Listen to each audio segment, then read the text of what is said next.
Welcome to HCG University, and thank you for viewing this sample video of our Essbase Spreadsheet Toolkit class. This brief excerpt of our full course will introduce using macros to automate Essbase reporting. You will find our contact information at the end of this video, and please visit us on the web at www.harbinger-group.com. Now that we've learned how to write basic macro code, all about the Visual Basic editor, how to import our Essbase functions into the editor, how to create modules within the editor, etc. Now let's try writing a macro that will automate our Essbase reporting.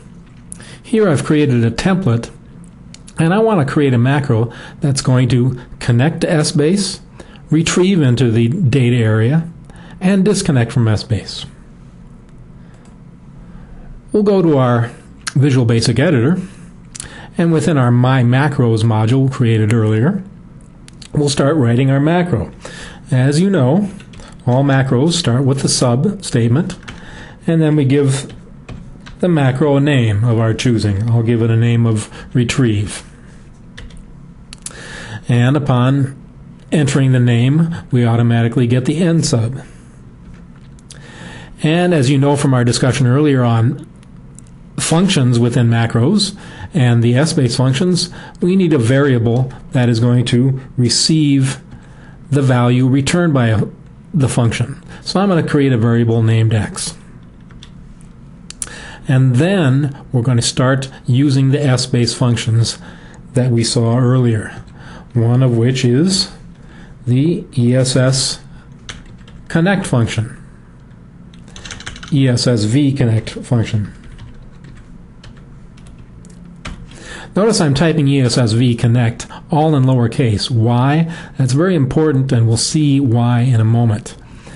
Once I enter the open parentheses to start entering the arguments into the Essbase function, you'll see a pop-up that appears that shows me what the arguments are that I need to enter, and the one that I'm entering next is in bold.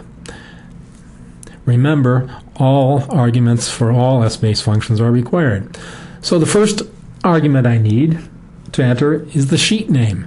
And I could enter sheet 1, which is the sheet name, but Essbase and Excel have a concept called null, which will give me the name of the currently active sheet, the concept of the active sheet.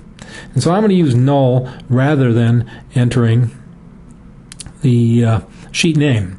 The second argument is my username, and the key here when entering these arguments is to decide whether you need to use quotation marks around the arguments or not.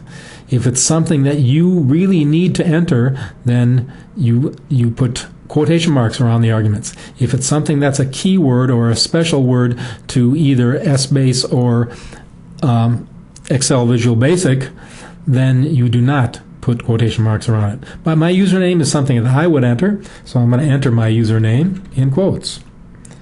And the same is true with my password. Now notice everybody can see my password at this point, but we'll take care of hiding that password in class later today, and again in class tomorrow.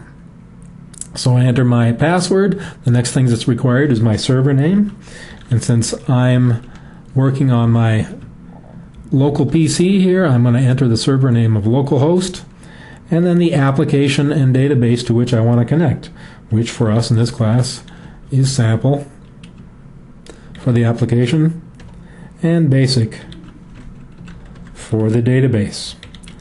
I close the parentheses, and right when I move the cursor to the next line, you see what happens. One, I get spaces after all the commas. I get spaces around the equal sign. But most importantly, the appropriate characters in the ESSV connect function are uppercase, the E, V, and C, proving to me that I spelled it correctly. If I didn't get uppercase characters back, then I know that I've spelled it incorrectly. Other little cues are the word null is in blue, which means it's a keyword. So we've connected to Essbase, and I can prove that by going back to Excel for a moment. use my Essbase disconnect command to prove that I'm not connected, then go back to Visual Basic and using the Run button, run my macro, and let's see if I'm actually connected. Go back to Excel, use the Essbase disconnect command, and I find out that yes, I was connected by running that macro. Next command we're going to do is the retrieve.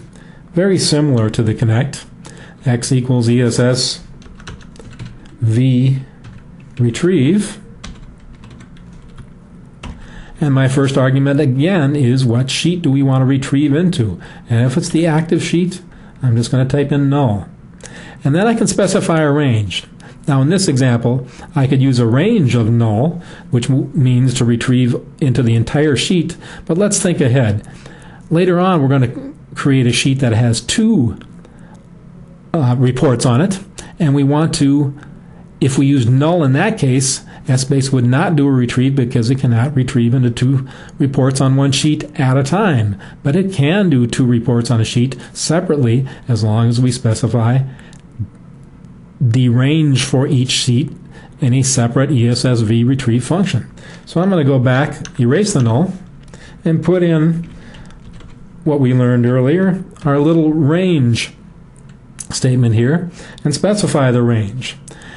Quotation marks, A1, colon, E6 should do it for my range. Notice the range is in quotation marks. And the last argument's a little difficult to explain. It says lock flag. There's a concept of locking and sending data from a report back to the database. And it's an important concept worthy of discussion, but not at this time. Right now, the only thing I want you to remember is you're always going to put in a 1 for the third argument in an ESSV retrieve function. When I move my cursor off the line, again, I get the uppercase E, V, and R, proving that I spelled it correctly, and it should now retrieve. So once again, if I look back at my Excel, there's no data there. Go back to my Visual Basic, run my macro, and when I go to Excel this time, it has retrieved. But notice, if I go to Essbase disconnect, it's still connected. And if I'm giving this to someone else to use who doesn't really know Essbase that well, I probably want them to disconnect when they're done. So I'm going to do it automatically for them with, of course, EX equals ESSV disconnect function. And notice this time when I enter my open parentheses, there's only one argument. Which sheet do you want to disconnect from? And we're going to use the active sheet keyword of null. Once again, I move my cursor off the line, and I get the uppercase E, V, and D, proving that I spelled it correctly. But now let's run the function one more time and see if it works. I'm going to go back to Excel, delete the data. Manually, I'm also going to disconnect from Essbase. Click my disconnect button, and then go back to my Visual Basic and run the macro. Press the run button, and it should have connected, retrieved, and disconnected, and it has done so.